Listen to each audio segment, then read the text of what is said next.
So, hello everybody. Uh, yeah, next slide. I'm Calvin. There's me. Graduated MIT in 2019, right before the pandemic started. So I consider myself very fortunate on that front. I've sat in that very lecture hall you all are in, and it's a big lecture hall. And I know I certainly didn't pay attention to these things all that often, but I've done my best. We're going to make this one worth your while. Uh, I serve as chief of staff here at RAMP, which is a meaningless title. It just means I do a little of everything. Over to Camden. Hey there, I'm Camden. Is there any way we could mute the lecture hall? We're getting some static. Yeah, that's a good point.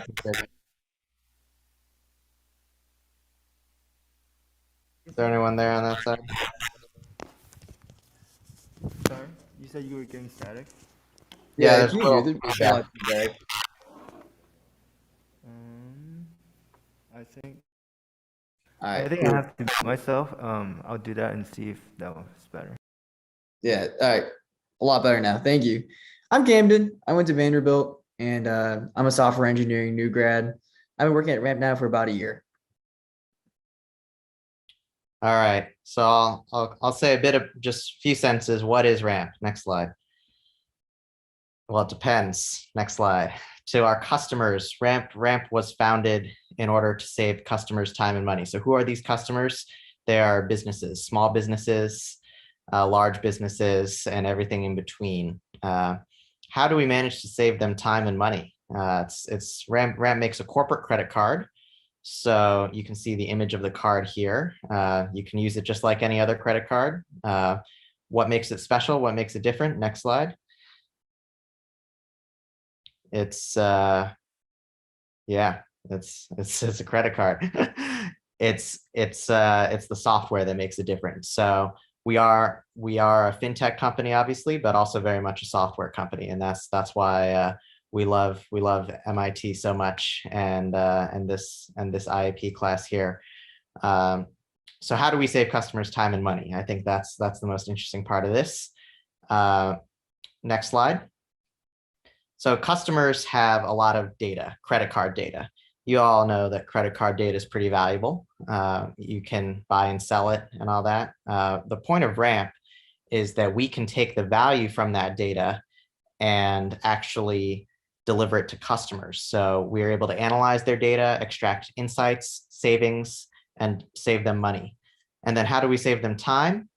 We do that by automating previously manual processes. So you all have probably heard about some of the things people say, like that AI will take over all these jobs, that the computers in general will, yeah, just put out of work so many people. And the response, the classic response, is that actually AI and software can make repetitive jobs much more pleasant. The jobs will still be there. They'll just be more interesting and less repeatable. Yeah, less boring. We take out the annoying parts, the rote, highly repetitive parts, and we automate them. And so that's what we mean by automation. Is we are able to save customers so much time by automating previously manual processes, such as this one here, where people would have a list of like 1,000 transactions and have to go through them one by one, when instead you can just make rules. Much easier that way. And then you're done in 5 minutes instead of spending a day. Next slide. So to the customer, it's a lot of cards. We also have this cool thing, virtual cards. So I don't know if some of you have heard of these, but you can actually just spin up a credit card online. And what this lets you do is put interesting restrictions on the card and then roll it out to your employees as a business owner. And that way, you know that the business owners are not, or the employees are not spending on things that they shouldn't be. So there's also a control element of it that we're pretty good at. Next slide. Yeah, there's a lot that goes into this. The insights, the user experiences. this is a fun little diagram of one of our receipt algorithms that manages. We're not going to go through all this today. Don't you worry. But yes, I'm reading the comments. Time is money. Yes, time is money. Save both. That is our little slogan. Next slide. So we do a whole bunch of stuff trying to encapsulate the whole stack of what businesses need in order to spend their money both in a smart manner, but also in an efficient manner. And so, yeah, everything from the accounting that happens on the back end to the controls and policies and cards and bills, and the reimbursements. There's a lot of Ramp is a very ambitious company in terms of what it's seeking to build. Next slide.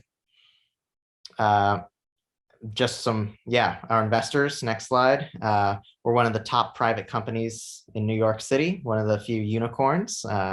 So if you like New York, it's a great company, and we're backed by Founders Fund, Stripe, all sorts of great D1, Co2. Our valuation $4 billion in 2.5 years. So we've really seen quite spectacular growth of according to our investors. Next slide. But to us, or just one reply to the comments, what time is being saved? It's the time of the finance team that has to literally send emails by hand to try to collect receipts. So some of you have run clubs and stuff, and so you know how this goes. But it's just there's so much administrative busy work, paperwork basically, that has to happen in order to meet IRS requirements, to be able to just have a smoothly operating business, to just know where your money is going. Even basic things require a lot of effort, and we make that effort a lot less. But yes, there's Kareem, our co-founder, CTO. And here's a bunch of other people, some of our engineers here.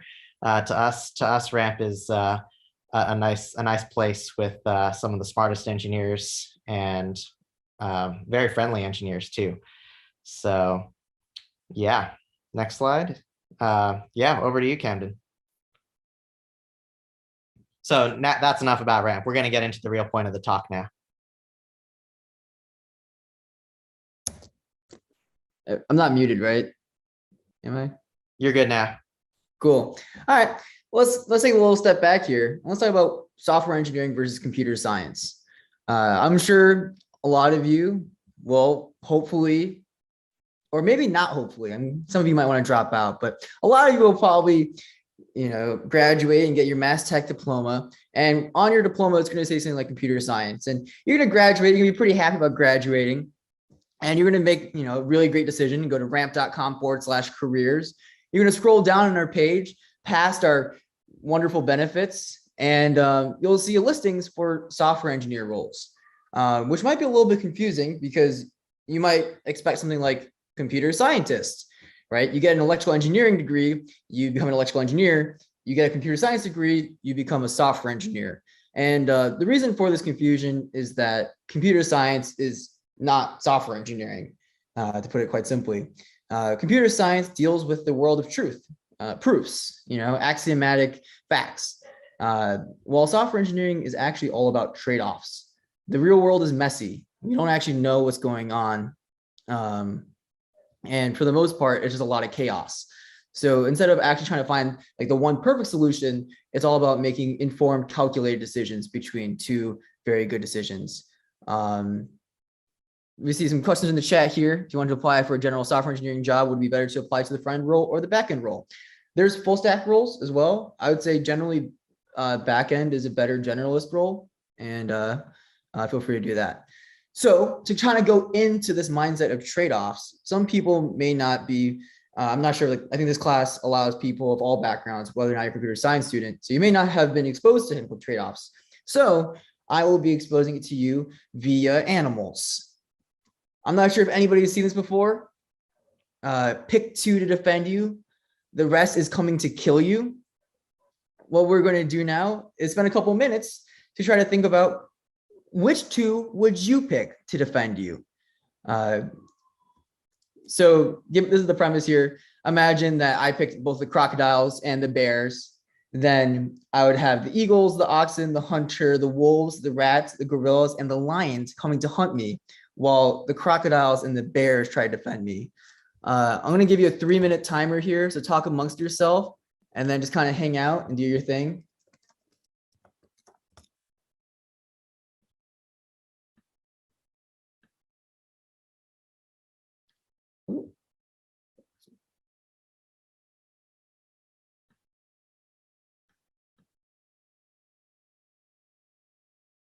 I'll just read out timelines.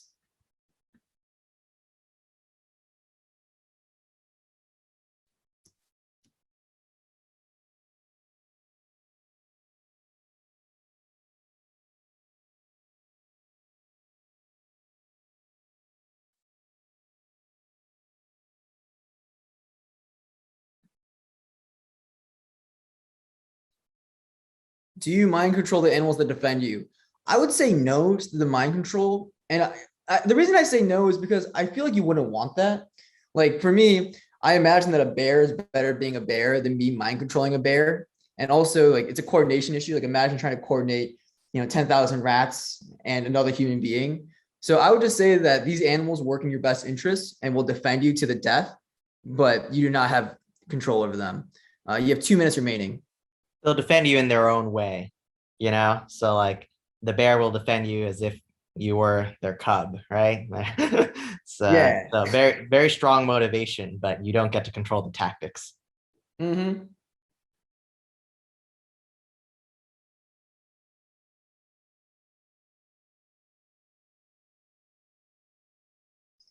Can the human just make a pit to trap all the rats?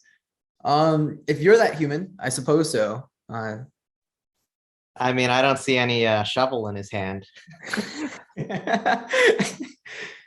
Might take a while.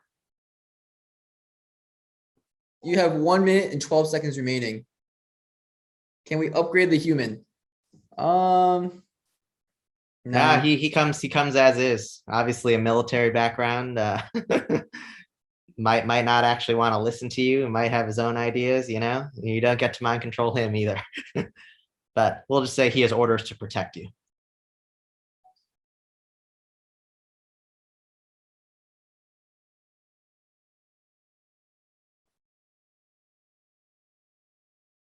All right. You know what? I feel like this is pretty good. We're just gonna move right on here. All right.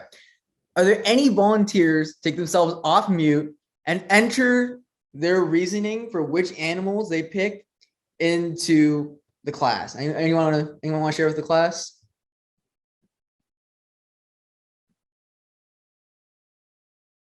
All right, the chat was blowing up, so I know some of you have opinions. Maybe we just pick from the chat, huh?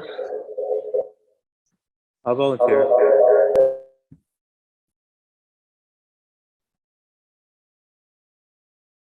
Oh, it's the echo. Oh no.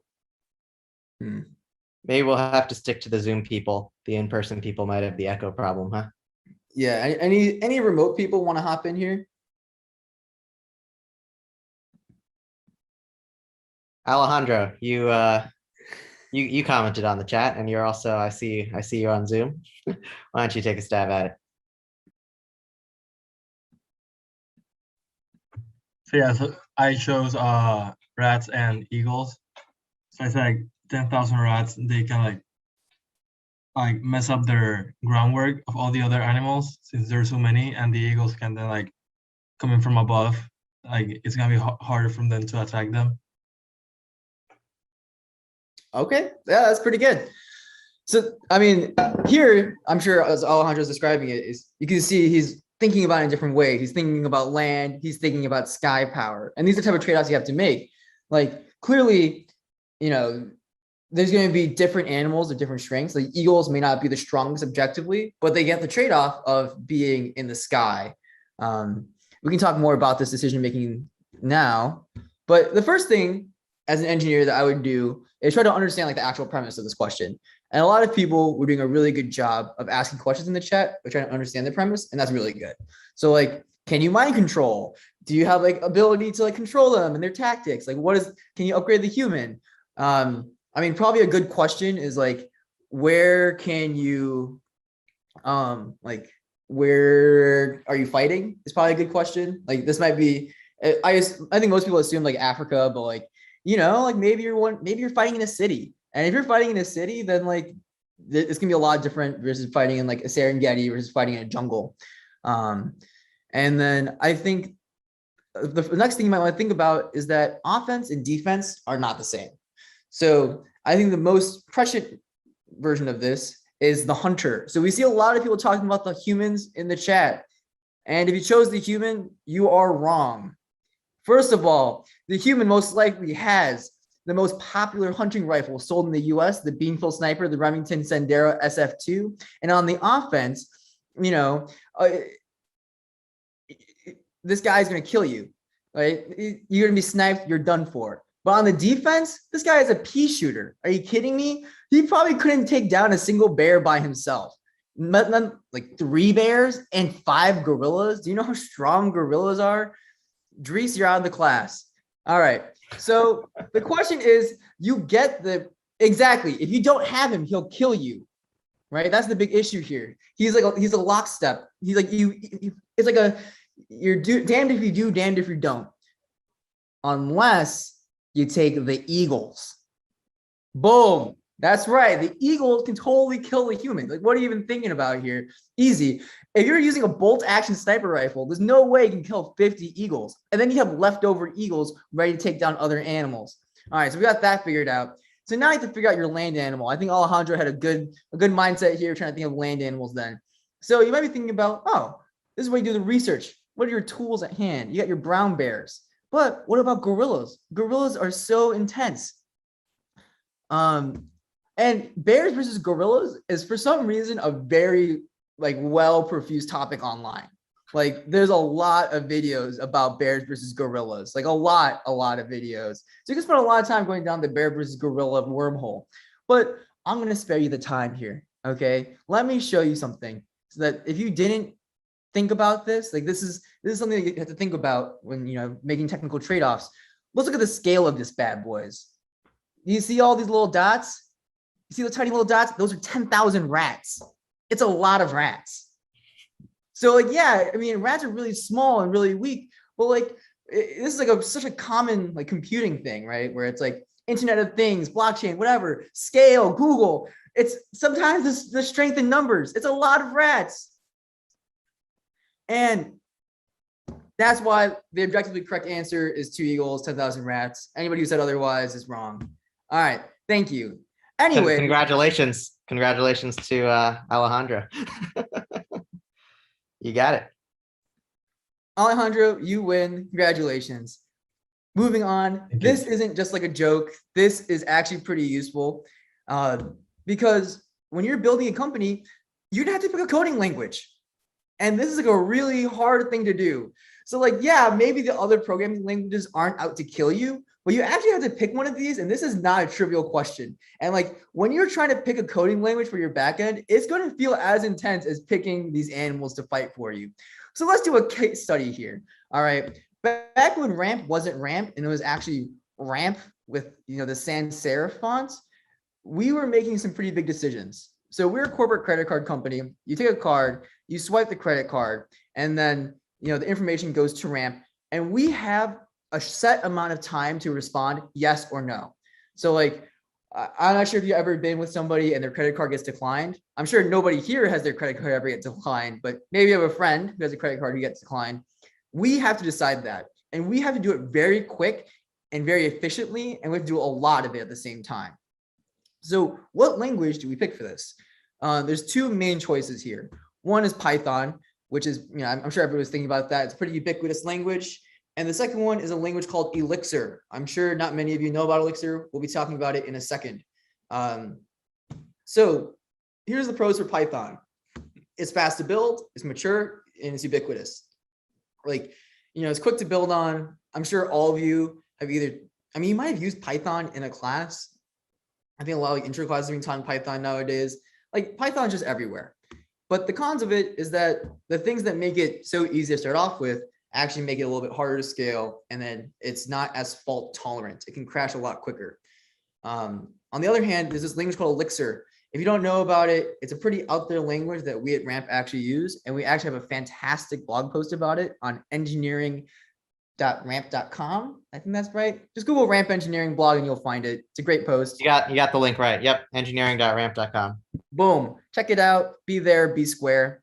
The pros of it is that it can like have a bunch of concurrent runs at the same time. It scales like crazy and it basically just doesn't crash. Like it's really, it just doesn't crash. But the cons of it is that it's super niche. Like I'm sure that none of you actually, or I'm sure like maybe 10% of you know what it is. Well, maybe this is MIT, I don't know. And it's young. And this is where we're at, right? We're like, okay, early days, which one do we pick? And a lot of the times the argument is kind of like the same argument you have with the Eagles and the Bears, where it's like, oh, but if we pick this thing, like, what if this happens? And like, well, like, what if like we have to like, we scale it to like internationally? Does this scale internationally? And then it's always so much going on here. Did you consider other languages other than Python and Elixir? I wasn't here. Calvin, did that happen? Yeah, we did. But no, like as to Camden's point, like even in the chat here, where do you find programmers who can code it? And then the response, good programmers can learn a new language, right? So there's all sorts of things going on. Yeah, what about C? Should we have done C? Yeah, we considered C. There's a lot of languages out there. So I think Tiffany completely nailed it right there. Good job, Tiffany, in the chat. It's really important that when someone uses their credit card that it's accepted or declined correctly. Like imagine like if Jeff Bezos, Amazon doesn't use their credit cards, but hypothetically, if Bezos had a Ramp card and it didn't swipe once, I'm sure that'd be really bad for us. So it's really important for it to never drop. And Reese Shuttleworth, did you consider using HTML? No. So we had one engineer who was very proficient in Elixir. And he was one of the early hires. And we just decided that, you know what, it's a trade-off. It's going to be harder to do, but good engineers can learn it. And so we actually have new engineers learn Elixir. And we have several people working Elixir, a couple of which have experience in the past, but many of which is new to them. And you might be like, okay, but like why? When it comes to startups, 90% of them don't make it. Like startups are built for failure, all of them. Like if you pick a random startup, you're probably going to fail. So if you're going to fail, the assumption is that you're going to screw up and you're not going to do well. You have to go for asymmetric risks and outcomes. So what this means is sometimes you can take a risk and it either pays off really big or it's a little bit bad. And TLDR, you got to risk it for the biscuit. And that's what Ramp did with Elixir. We risked it. And because of that, we're able to get 10x growth or whatever. It's really great. It's like a core part of our business that runs really smoothly. And using Elixir has been a really great decision for us. And this leads into the next section on technical debt. Yeah, I'll take this part. Just to say a few more words about Elixir. Some of you may know of OCaml, which is actually a fairly similar language. And you may know that large companies like Jane Street use OCaml. And the reason they do that is to, for the resiliency guarantees and stuff. There's a lot of strong type system. You can learn all this in your programming languages class, but it's the core idea underlying that decision was basically to pick the right language for the right situation. So it turns out a lot of fintech companies have actually ended up choosing Elixir as well over time for some of the lowest level infrastructure. And the reason for that is because, it's just so scalable. Yeah, you should read the blog post. It's fun. Yes, Elixir is a functional programming language. That's correct. All right, but yes, technical debt. So aside from choosing languages actually isn't always the biggest trade-off you have. In fact, once you've picked a language, the trade-offs just never stop coming.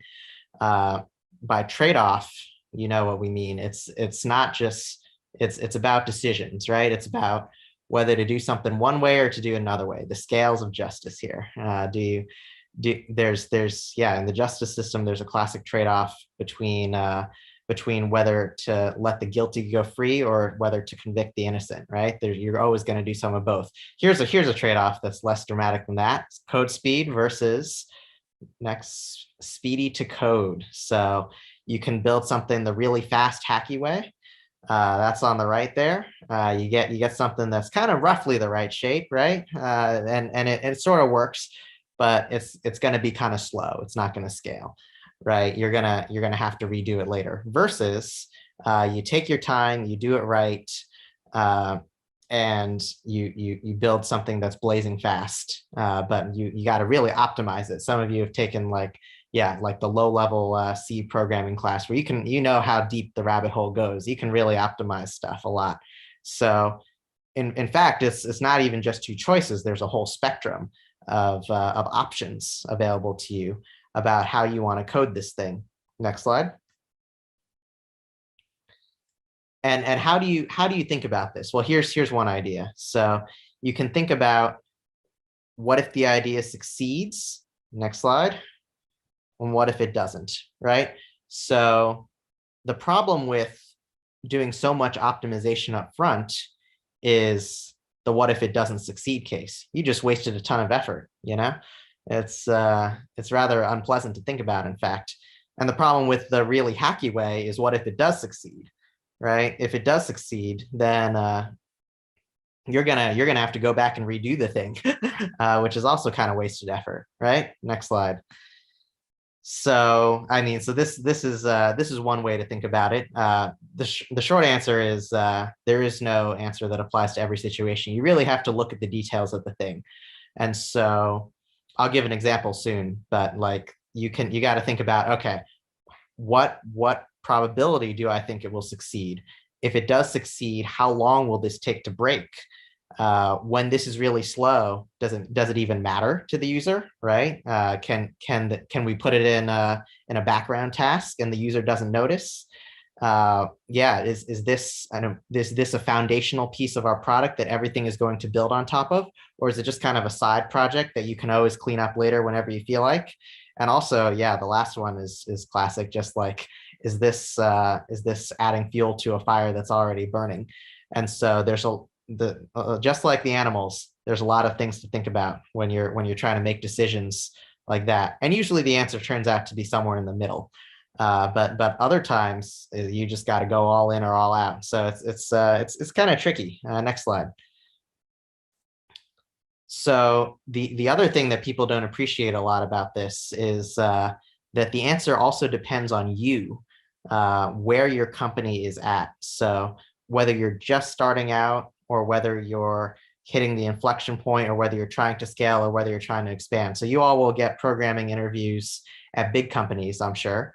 And when they ask you those questions, the right answer is to do it the right way every time. Little interview advice for you: do it the right way. And they're going to love it, because they are all in the expansion phase.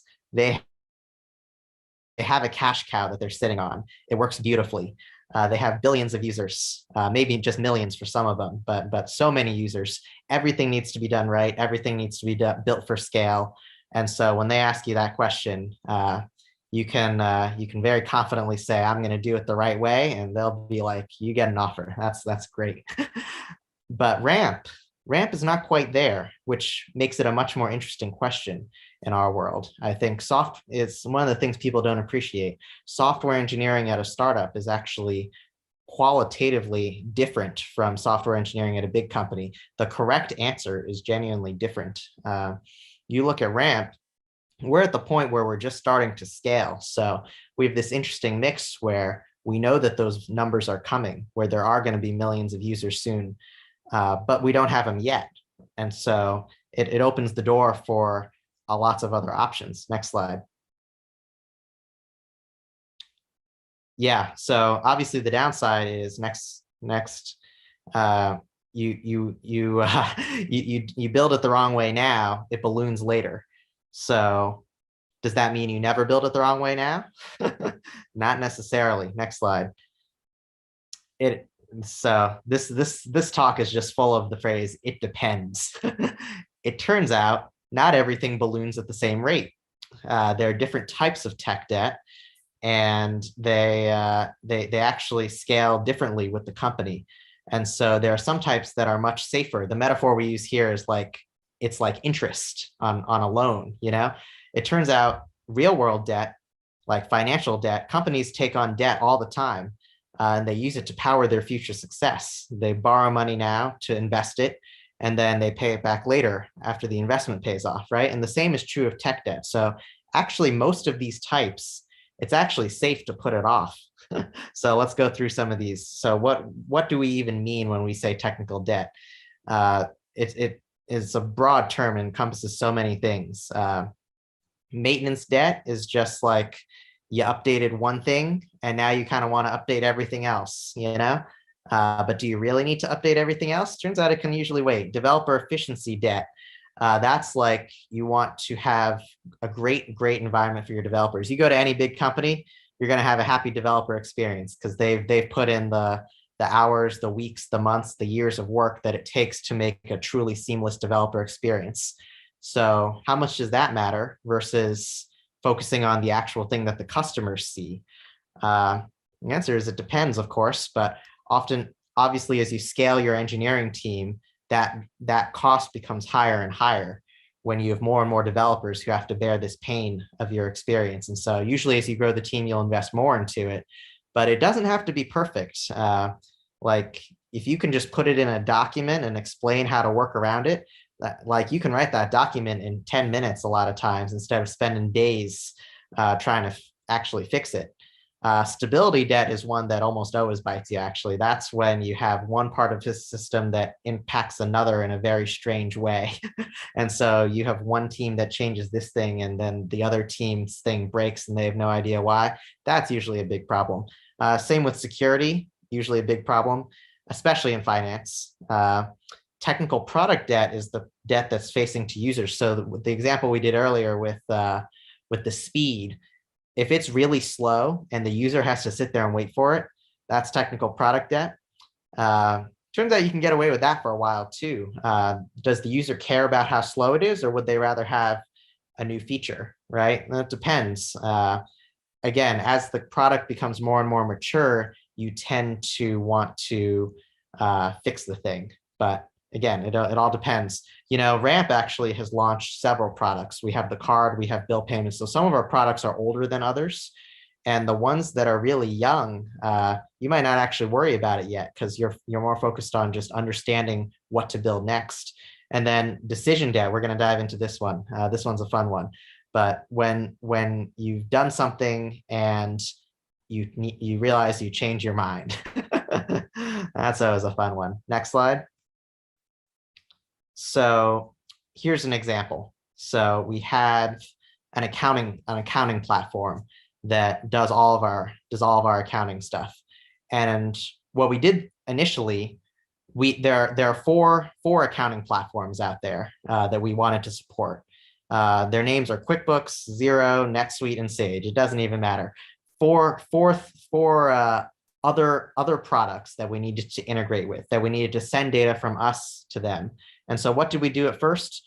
We duplicated, literally copy pasting the code in some cases. We just set up each connection independently. So this is the two apples in the picture. Next slide. And this was the right decision at the time because the alternative, because we did not know how many there were going to be, we did not know the details of each of them. If we had tried to build some grand unified abstraction like this bucket here, it would have just been full of holes. And so it wouldn't have gotten the job done. And so we chose to duplicate rather than to try to build an abstraction for a thing we didn't understand. Next slide. But now we understand what we're doing, and so we're building the right abstraction, a happy water tower, where and so that's an example of decision debt, where we made the right decision at the time, but the circumstances have changed, and so now we need to pick a different decision. And what people don't appreciate a lot is that both of those were correct at the time. You might look at what we're doing now, where we're taking this duplicated code and creating nice layers of abstraction. And you might say, well, why didn't you do that at the beginning, right? Couldn't you have done that at the beginning? The answer is no. The answer is we did the right thing at the beginning with the duplication. because of the constraints at the time, because of the bandwidth we had at the time, the number of engineers we had to work on the stuff. And yeah, and so now we're paying down some of that decision debt. Next slide. So this is a small taste. We didn't walk through much code.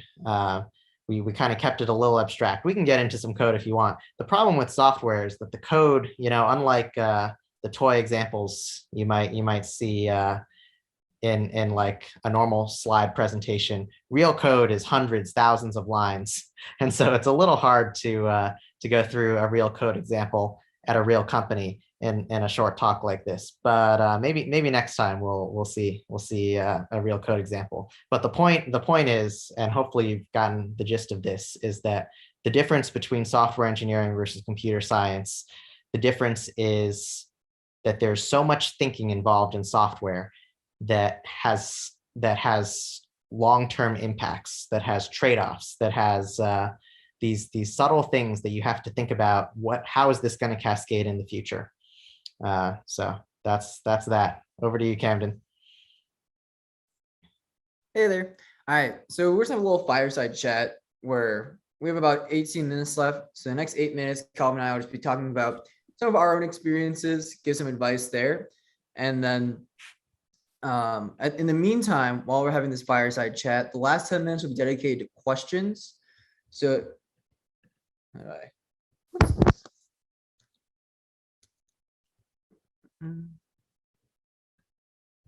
feel free to submit questions to this Slido here, and then we'll get to those in the last 10 minutes. So we've been trying to answer the questions in the chat when they come up, but if you want to get the questions in, submit it here. Yeah, otherwise we'll be doing a little chat. All right. Anthony, please put it in the chat. That would I just put it in there. Please put it in there. All right. So I think like something that's probably on a lot of your minds right now is how do you like make the trade-offs in your own personal life? So I think trade-offs is like a software engineering thing. That's because software engineering is like applied computer science, but you probably feel this too. Like, oh, the trade-offs of like going to a party. Like, oh, if I go to this party, like I might get COVID, and that has its own set of like negative things. But like, also, what if I make a new friend and they're like the best friend for the rest of my life, and it's a life-changing experience, and I never experience this ever again, and oh my God, I'm missing out. I can't believe it. This like college life is disappearing in front of my eyes. Like these are like the trade-offs you have to face, every single day. And I think it's important to try to like frame a lot of your life as trade-offs. I think that really helps. I think something that people often underrate when thinking through trade-offs at this age is that like you have so much freedom right now in a way that you really won't appreciate until it's probably too late. But like at every stage in your life, you have like a certain amount of freedom that you have to trade off with. And like your freedom right now is really high when it comes to your career.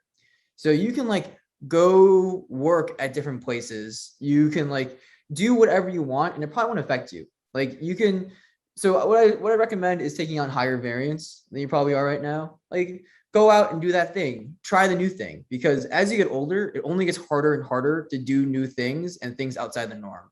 So my recommendation is to take chances. And like, as you move forward through this internship process, like really try to take chances in things that you wouldn't necessarily do. On that note, one question that I get asked a lot when I'm talking to people is like, just what are the trade-offs between working at a small company versus working at a big company, right? So big company could be public, could be private, like Airbnb is a big company, and startups could be like Series A, could be seed. Like there's a spectrum as always, but still, like what should I consider when making that decision? And also like when you're choosing startups, which startup do I pick, right? How do I make that decision? What are the trade-offs there? So yeah, I don't know. You want to give your take on those questions, Camden, and I can give mine. Yeah, I think a big trade-off here when picking your career is like financial gratification, short-term versus long-term. Financial gratification in terms of like variance, meaning like some people are especially if you have like college loans, you cannot take on as much risk. Some people have less risk, or some people are allowed to take on more risk. So maybe you can do like a higher expected value thing by taking on more risk. But also Some people have visa concerns, and then you need to like get your master's and a PhD and then go to a big company, and that's that, right? So it does depend, of course. Yeah, so it's like thinking through those things, like how much risk tolerance do you have? I think people tend to underrate how much risk tolerance they have, like, or how much risk they can take on safely. So just like really thinking that through. And then I think like startup versus big company, or like what type of startup. I think like it usually comes down to people more than you expect. Like at least for me, I found like my direct manager has an outsized effect on my happiness, like a super outsized effect in terms of like it's ridiculous. It's like my family, my close friends, and my manager. Like that's like the third most important group of people in my life. So like just picking like even if like you work at a really great company, you might not get the best manager, or even at a mediocre company, you might get a really great manager. And like thinking through that decision, I think is also really important for like your life happiness. It's good advice if you're considering a PhD as well. I considered a PhD, and I asked for advice, and this is what I got over and over again is like, be sure to like meet with your advisor before you start, and like ideally even talk to other people who that advisor manages. It's the same principle. Like that relationship, you and your advisor, is going to matter so much more than the particular subject or the particular school or any of that. Yeah, keep going. I feel like we have a good amount of questions in the chat. We only have 12 minutes. All right. We could just do questions now. Sure. I'll give a brief spiel, and then we can do the questions. The last thing I'll say here is like in general, and this can depend, but in general, smaller companies can move a lot faster for the reasons that we just described. You don't have to do everything the perfectly right way. There's a lot more room to experiment. So what that means for you is you're going to be able to do a lot more projects in a shorter period of time, and you're going to be able to get a lot more experience. Also, smaller companies can grow a lot faster. And what that generally means is you'll have more opportunities in your career, and you'll be able to just be a part of something that's really taking off, right? Instead of kind of feeling stagnant like at a larger company, for example. And so that's kind of, but on the flip side, I think if you're inexperienced, it's really good to go to a larger company because they have like all these mentorship programs that can really handhold you, whereas smaller companies tend to be kind of fighting for their lives a lot, and they don't necessarily have time to hold your hand. They're gonna throw you in the deep end and give you a few tips on how to swim, but they're not gonna give you a whole swimming lesson, you know. So I think that's one of the trade-offs is how much hand holding you're gonna need.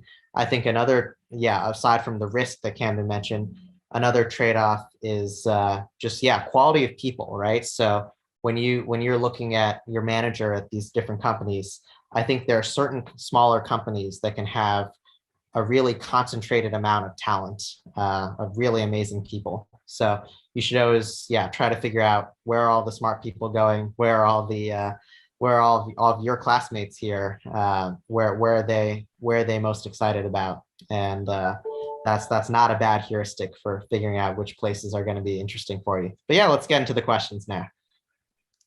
All right. Question number 1 from Anonymous.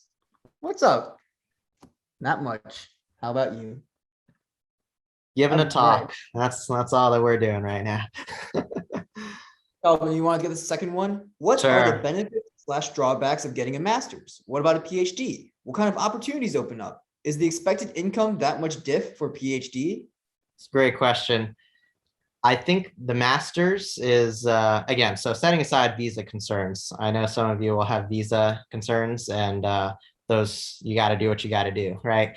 But if you're just totally free to choose whatever you want, I think the master's is good if you like the master's year tends to be kind of a bit more relaxed than undergrad. So that's one thing going for it. It's not a bad way to just spend some time with friends, hanging out, working on something interesting. But in general, the trade-off is you're losing time, right? Yes, like at a big company, a master's or a PhD will attract a slightly better salary, but really what determines your salary and your financial situation in the long run is mainly how much value you're adding, and getting real world experience, the more the better, in my view. So you get started slightly earlier, you'll have that much more experience and understanding to draw on as new challenges come your way. And I think, yeah, so Pete, if you're interested, so this all assumes you're interested in like building technology, which is what we're both excited about, building new things for the world. If you are excited about research in particular, then by all means, yeah. The advice I heard when I was considering it a lot was like, you should get a PhD if there is nothing else you can imagine yourself doing. If that research is so captivating to you that you wouldn't feel like yourself if you weren't pursuing it, you know? So if you have that level of dedication, PhD is great for you. But otherwise, if you're interested in tech, which a lot of you are, it's mostly going to be kind of tangential to the core skill set that you're going to want to create. So long answer, hope it's helpful. Anonymous. All right, Steven asks, are there skills you learn better working in a startup versus working in a big company? And these are the same as Roderick, so I'll just read Roderick's. From my opinion, I think that startups will typically reward generalists, especially earlier on. So you'll develop more of a generalist skill set.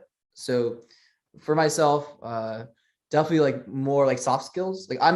I think also startups tend to be just always needing more. It's in a constant state of growth. So it's constantly needing more. So anything that you're interested in doing, you can just kind of fill in. So for me, I'm interested in like more project management and just in like giving presentations. Like, I don't know, this is me living that right now, right? Like I've been here for a year. This probably wouldn't be, if I worked at Google, I probably wouldn't be able to do something like this, but at a startup, it's like, this is something I'm into, this is something that I put a lot of time into. And like, I'm able to develop the skills that I choose to develop that corresponds with a business need. And there's just a lot of business needs. Yeah, that Kelvin, you want to add anything? Yeah, no, that's spot on. It's a great elaboration of like, what does it mean to be at a place that's growing really quickly? It means there are a lot of needs. It means there are a lot of opportunities for you to meet those needs. And it means you have a lot more control over your own destiny within a smaller company, as opposed to just getting handed stuff at a larger company. Let's see. I can answer the one addressed at me right here from Brady. Yeah, my career path at Ramp, and this answers one from earlier too. I joined straight out of MIT actually, as one of the first 5 people at the company. So it was 5 of us in a living room back then. And back then I did pure engineering, so back end. I wrote a lot of stuff, built a good chunk of our systems, and over time, as Camden just said, so many business needs, and so my role became a bit more cross-functional. And now I sit in meetings all day. You've heard that trope before. But yeah, it's basically just helping other people to do their jobs as best as they can, trying to share context and information across the company. And still, I review, technical specs, product specs, design specs. I review all of that. I'm still deeply involved in building the product, but yeah, it's a fun role. It's a little bit of everything, but yes. I don't code as nearly as much as I used to. When I did though, I still, Camden, I still have the most commits to the repository among all the Ramp people. That's pretty good. That's pretty impressive. Yeah. You want to take the internship one, Camden? Yeah, I'd love to. How was the internship experience at Ramp? How many interns do you normally hire? What are my chances after taking web lab? So the internship experience at Ramp, it's pretty good. I think it's quite good. I think trade-offs we've talked about, startups will have less resources, so you'll get less hand-holding. I think because of the size as an intern, you get to do a lot more. I think a lot of tech companies tend to be pretty similar. Like realistically, like tech company culture is like 90% of it, and then each company has an additional 10% they sprinkle on top. That's the difference between most tech companies. I would say like the 10% difference between Ramp and most other companies is that we have a really high trust culture. So this is in 2 ways. One, like people just generally tend to be trustworthy. So we have a lot of like really sensitive private information that's public, and like just talk to people tend to be pretty trustworthy. And the second one is there's a lot of trust to our engineers. So there's very minimal handholding. Like if you need help, you'll definitely get helped. But interns are basically full-time engineers. Like they can spin up whatever they want. They're treated with like, they have access to anything they want, access to like the slide decks, the board decks, anything they want. They're basically full-time employees. So I think that is something really special at Ramp that you might not get at other companies. I lose track all the time of who's an intern and who's a full-time employee because they're treated exactly the same. Yeah, it's really great. How many interns do you normally hire? There's not really a set number. I think maybe it's 3 per cycle right now, but it's constantly increasing. There's no cap. Our policy is anyone who meets the bar, we will happily hire. We have enough capacity to mentor several more than what we currently take. So there's plenty of room. And what are my chances after taking Web Lab? I don't know. I'm not sure how important Web Lab is to actually getting admitted. I think we've had people before. I think Ariel did an interview with that. She did. So someone who was an intern pretty early on didn't know what like an API call was when they were interviewing, I'm pretty sure, or like never did it before, something like that. And now is like a senior software engineer and, you know, is doing wonderful at our company. So I'm not sure how much Web Lab really affects it. If you're really talented and you're really excited and passionate and you want to work at Ramp, you can probably do that with very minimal practical coding experience, but experience certainly does help. You should apply. If it doesn't work out this year, next year, you know? So we'll be able to, yeah, there's a little coding challenge on the application form too, so that you'll get to know a little bit about where you stand. But yeah, it's, you know, we love MIT people. So you got pretty good odds, I think. How early did you guys join Ramp? Calvin was employee number 5.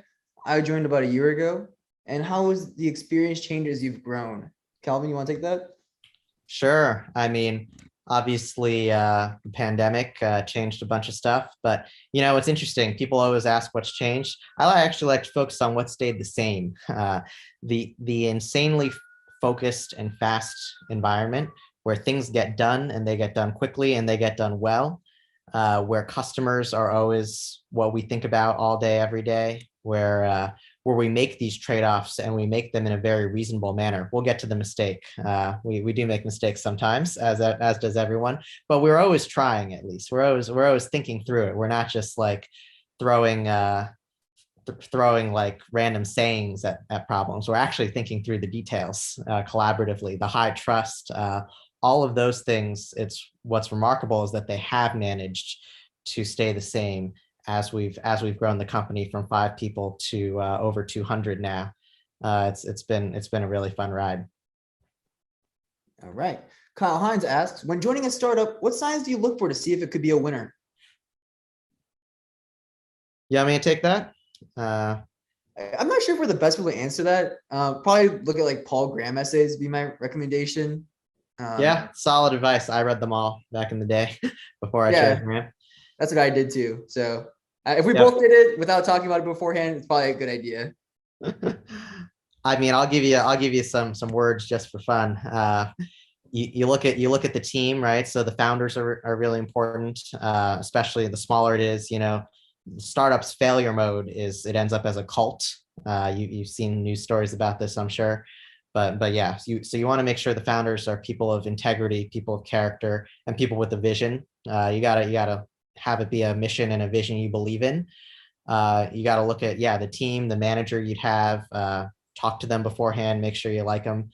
But I mean, I'll tell you how the venture capitalists do it these days. They have a saying, team and TAM. So team is what I just said, like how good are these people that are in this company? And TAM stands for total addressable market. It just means, are they playing in a space that could have a really enormous impact? So Ramp's TAM, for example, is the corporate credit card market is, I think, $1 trillion+ in annual spend.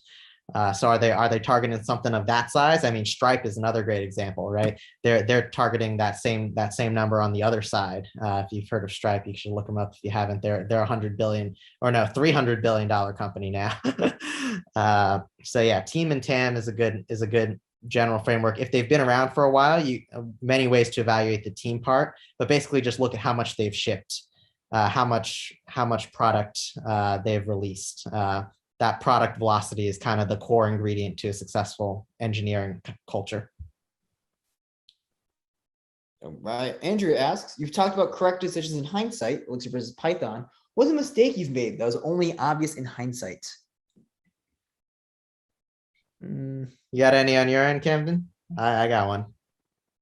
You go first. I definitely have something. Let me figure it out. Okay. I think yeah, there was some there's this really long SQL query that we had once. And it turned out to be really slow. And so this query was used when users downloaded CSVs out of our website, actually. And so I think when we were first writing that query, we didn't realize how big it would balloon. Like it ended up being like 1,000 lines, I think. When we first wrote it, it was kind of small and contained and pretty fast. But in hindsight, we realized that like SQL is not the right language for that particular task. And so we ended up rewriting it. So we probably should have written it that way in the beginning. So I'd say that was a mistake that we corrected later on. Yeah, I can't really think of like, I'm a new grad. I've been here for a year now. I don't have any like really big decisions that affected the company much, but I make mistakes all the time. I made a mistake like last night, I think. I mean, maybe it was like Friday night. I was What like, did you do? I turned something on too early and it wasn't supposed to be turned on. So I had to like really quickly turn it off before anybody noticed. I don't know. I make a ton of mistakes and make a bunch of bad decisions. And a lot of like life is just, you make decisions, like life is just constantly making decisions. Like you make like, in a day, you might make like 1,000 decisions or something like that, maybe more. And just trying to make a couple of them better every day is probably pretty good. And sometimes the best decision is to make a mistake because it's better than analysis paralysis where you sit there and do nothing. So mistakes are like, sometimes the mistakes are actually at a second level order of thinking actually the right thing to do. All right. Anonymous asks, as one of the initial 5 members of RAMP, did you get a significant equity in RAMP? How would you recommend we join a startup at such an early stage? Yes, I did get some equity. I'm pretty happy. How do you find early stage startups? You usually have to know the founders. That's kind of how it works. I mean, you can also like try to like get connected with like Y Combinator or something that just has, investors often have a whole batch of startups and they'll usually point you towards their most promising one because that's how venture capital works is you got one startup that the return on investment is like infinite and then the rest kind of just don't matter. So they'll direct you to that one usually. So yeah, investors, feel free to reach out to us. We've got plenty, RAMP, because we serve other companies, we actually know a whole ton of great startups. So feel free to reach out to us and we can point you to some as well. I'm not sure how much time we still have. We're running a little bit over. Maybe we can just kind of speed run this. Like a general, like college. Let's just do these 2 questions. College career, RAMP, and then we'll close it up. Sounds good. So are there things you would have changed your college career if you could do it over again? Yeah. I mean, if you say no to this question, I mean, you're probably just the luckiest person in the world, or like you have like some like weird clairvoyance.